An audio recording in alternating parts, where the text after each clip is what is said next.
Hi friends, ఇవాళ ఏం తయారు చేస్తున్నాను అంటే ఎగ్ ఫ్రై అన్నమాట. అంటే గుడ్లు ఎగ్ పన్నుగా కాకుండా ఎగ్స్ ఉడకపెట్టి కట్ చేసి ఫ్రై చేస్తున్నాను. చూడండి, ఇదిగో గుడ్లు బాయిల్ అవుతున్నాయి. కావాల్సిన ఆయిల్ పెట్టాను చూడండి ఫ్రెండ్స్. కర్రీకి ఆయిల్ పెట్టాను. ఇదిగో ఆనియన్స్ కట్ చేయాలి. కట్ చేశాక మళ్ళీ చూపిస్తాను. ఓకేనా ఫ్రెండ్స్?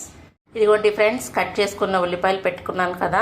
ఇప్పుడు తాలింపు వేస్తున్నాను అనమాట. చూడండి, ఫస్ట్ పచ్చిశనగపప్పు, ఆవాలు,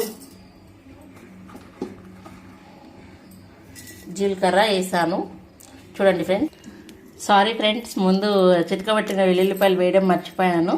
ఇప్పుడు వేసాను. చూడండి, ఎగుతున్నాయి. చూడండి ఫ్రెండ్స్, ఎగిపోయాయి. తర్వాత కరివేపాకు ఎలా మొగుతున్నాయి చూడండి. కరివేపాకు, ఉల్లిపాయలు,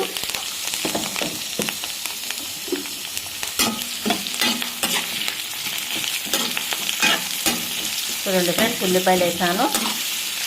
ఇది త్వరగా వేగాలి. ఉల్లిపాయలు త్వరగా వేగాలి అంటే కొంచెం ఉప్పు, పసుపు వేసి వేయించండి ఫ్రెండ్స్. వేసి వేయించుతూ ఉండండి. వేగాక అప్పుడు ఉప్పు, కారము, ఎగ్ కట్ చేసిన ముక్కలు వేద్దామన్నమాట. వేగుతూ ఉంటుంది. ఒక 5 minutes వెయిట్ చేయండి. ఇది కూడా చూడండి ఫ్రెండ్స్, ఉడికిపోయింది. ఉల్లిపాయలన్నీ ఉడికిపోయాయి చూడండి. ఇప్పుడు ఏం వేసుకోవాలి అంటే కారము, ఆల్రెడీ మీరు ఇందాక ఫస్ట్లో చూసే ఉంటారు, ఉప్పు వేసేసాను ఎందుకంటే ఉల్లిపాయలు ఉడుకుతాయని. ఇదిగోండి, ఇప్పుడు కట్ చేసుకున్న ఎగ్ ఇలా కట్ చేసుకున్నాను అనమాట.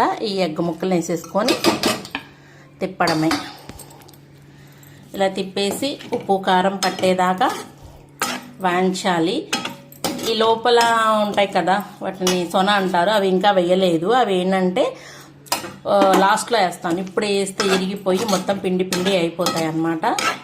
సో ఇది కాసేపు ఒక 5 minutes వేగాక అవి ఇదిగోండి ఫ్రెండ్స్, ఎగిపోయింది. ఇవి కూడా వేద్దామన్నాను కదా. ఇదిగోండి, ఇవి కూడా వేసి ఎక్కువసేపు తిప్పకండి ఎందుకంటే విరిగిపోతాయి అన్నమాట.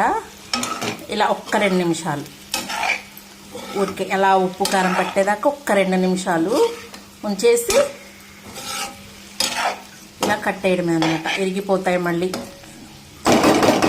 చూడండి, ఓకేనా ఫ్రెండ్స్, రెడీ అయిపోయింది. ఎమ్మి అనమాట. బాగుంటుంది చిన్నపిల్లలకి అది చక్కగాను. చూడండి, ఓకేనా ఫ్రెండ్స్, బాయ్. వీడియో నచ్చినట్లయితే సబ్స్క్రైబ్ చేయండి, లైక్ చేయండి, షేర్ చేయండి.